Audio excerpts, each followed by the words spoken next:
Turabaramukije mu bumwe mwese mukurikirana ibiganiro vya Ganawe TV twizera yuko mumeze neza cyane aho muherereye hose tonge kandi tubaha nikaze mu biganiro cyacu nk'incuku no munsi wa gatatu igenekerezo ni rya 18 ukwezi kwa gatatu mwaka 2026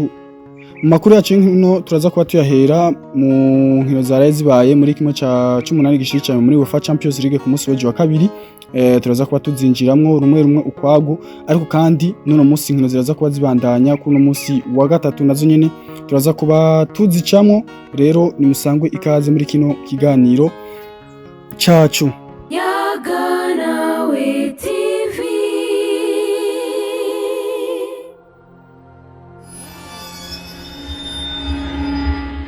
Ku munsi w'ejo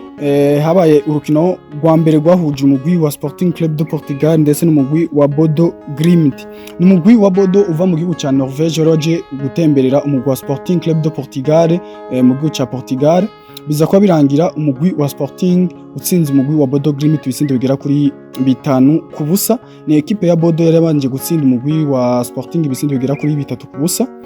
mu rukino rwa mbere ariko ku munsi w'ejo tuje kuba turangiza nuko umugwi wa Sporting mu minota 90 waje kuba utsinda ibitsindo bigera kuri 3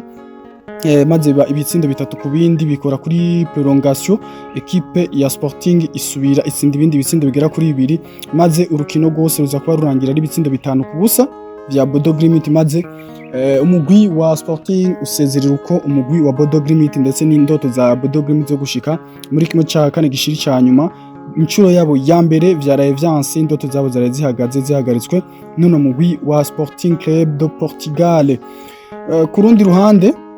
nuko umugwi wa Paris Saint-Germain na waje kuba usezerera uno mugwi wa Chelsea de Blues. Ni equipe ya Paris Saint-Germain yatsinze umugwi wa Chelsea de Blues usenze kuri Stamford Bridge ibisindo bigera kuri 3-0 babicishije ku basore babo nka Kvaratskhelia, Barcola ndetse n'uno mwana kiri muto yitwa Seny Mayulu.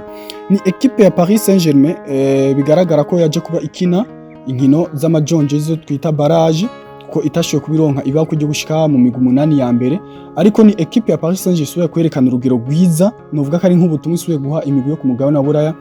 na cyane ariko baravuga yuko equipe ya Paris Saint-Germain mu rugero rwayo rwaje kuba rugabanuka nyuma yo gutwara igikombe cya Ligue des Champions mwaka uheze ariko ni equipe ya Paris Saint-Germain yo gutsinda ibisindo bigera kuri 5-2 mu rukino rwa mbere no mugwi wa Chelsea de Blues igarutse kandi navyerekanira hanze kuri Stamford Bridge maze itsinda Chelsea ibisindo bigera kuri 3-0 gutyo umugwi wa Paris Saint-Germain nawo uba ukatishije itike ya kimwe cya kane gishira icyanyuma muri UEFA Champions League. Ku rundi ruhande ni equipe ya Arsenal de Gunners nyuma yo kunganya n'umugwi wa Bayer 04 Leverkusen igisindo kimwe ku kindi mu rukino rwa mbere rwabereye hariya mu Budagi. Ni equipe ya Arsenal ibandanya kwitwara neza cyane ku munsi weje tuze kuba turangiza yaje kwitsinda n'umugwi wa Leverkusen mu rukino rwo gusubiriza ibisindo bigera kuri 2-0 babicishije ko n'umusore wabo Eberechi Eze ndetse n'uwitwa Declan Rice akari waje kubafasha no mu Arsenal kwijiza bino bitsindo 2 gutyo Arsenal nayo iza kuba ironka itike yo gukina kimwe ca kane gishira icyanyuma ku munsi w'ejo wa kabiri mu ijoro urukino rwari rwiteganywe gishika n'abatari bake urukino rwahuje umugwi wa Real Madrid ndetse n'umugwi wa Manchester City. Ni equipe ya Real Madrid mu rukino rwa mbere yari yatsinze no mugwi wa equipe ya Manchester City ibisindo bigera kuri 3-0 ibisindo byinjijwe n'uwitwa Federico Valverde wenyene. Ku munsi w'ejo wa kabiri tuje kuba turangiza bari urukino rwo gusubiriza wari ko rubera mu gihugu cy'Ubwongereza kuri stade ya Manchester City ya Etihad Stadium. Ni equipe ya Real Madrid yaje kuyatsindira no mugwi wa Manchester City ibisindo bigera kuri 2-1 na rijya hasohotse ikarata itukura ku witwa Bernardo Silva yakuyeyo umupira warutewe na Vinicius Junior wasa nk'uwinjiye mu igori cyari igitsindo vy'ukuri maze uwitwa Bernardo Silva za kuba ukuzayo ukuboko gutyo batanga penalty ndetse n'ikarata itukura isohoka ku ruhande rwa Manchester City yeretswe no mu kizigenza wabo ari we Bernardo Silva. Igisino ca mbere cyaje kuba cinjizwa n'uwitwa Vinicius Junior ku munota wa 22 ku munota wa 41 uwitwa Erling Braut Haaland aza kuba agombora ariko kandi ku munota wa 93 uwitwa Vinicius Junior ku ipasi nziza yarahawe n'uwitwa Aurelien Tchouameni Vinicius aza kuba aterekamo igitsindo ca kabiri maze equipe ya Real Madrid itsinze umugwi wa Manchester City ibitsindo bigera kuri 2-1 maze mu nkino zibiri urukino rwa mbere rwo gusubiriza equipe ya Real Madrid itsinze Manchester City ibitsindo bigera kuri 5 kuri kimwe. Ikindi kandi twababwira nuko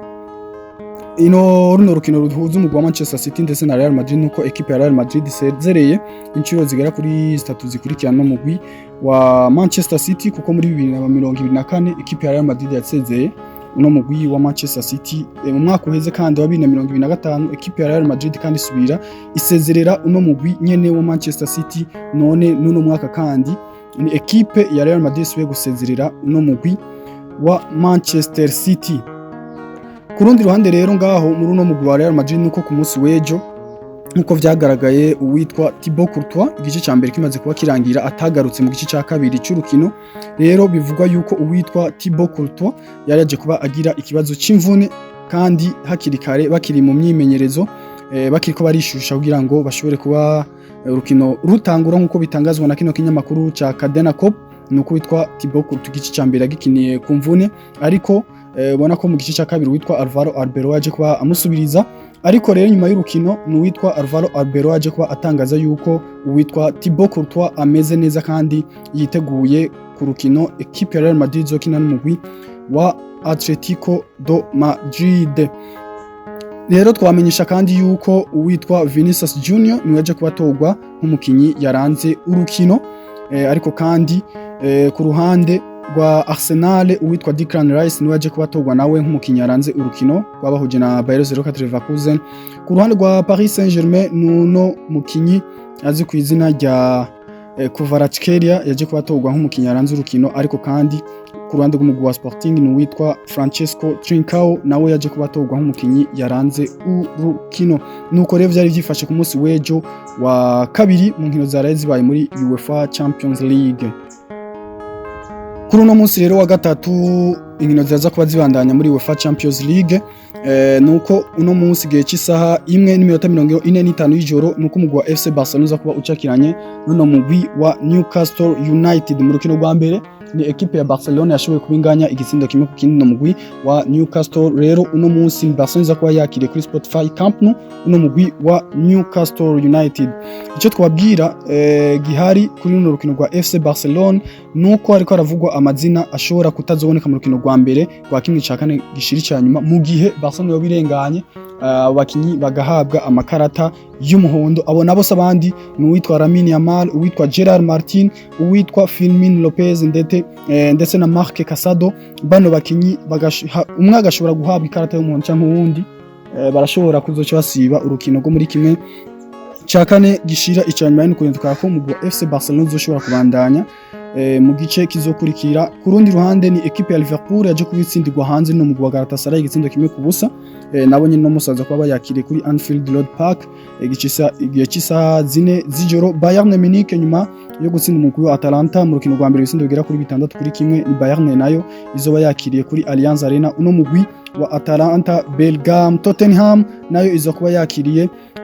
uno mugwi wa Atletico Madrid. Twibutse ko mu rukino rwa mbere ni equipe ya Atletico Madrid yashoboye kubitsinda umugwi wa Tottenham Hotspur ibitsindo bigera kuri 5 kuri 2. Rero izo nizo nkino zitegekanijwe kuri uno munsi wa gatatu muri UEFA Champions League. Nukunda twaraba ko equipe nka FC Barcelona na Liverpool bashobora kuronka nabo itike yo gukina kimwe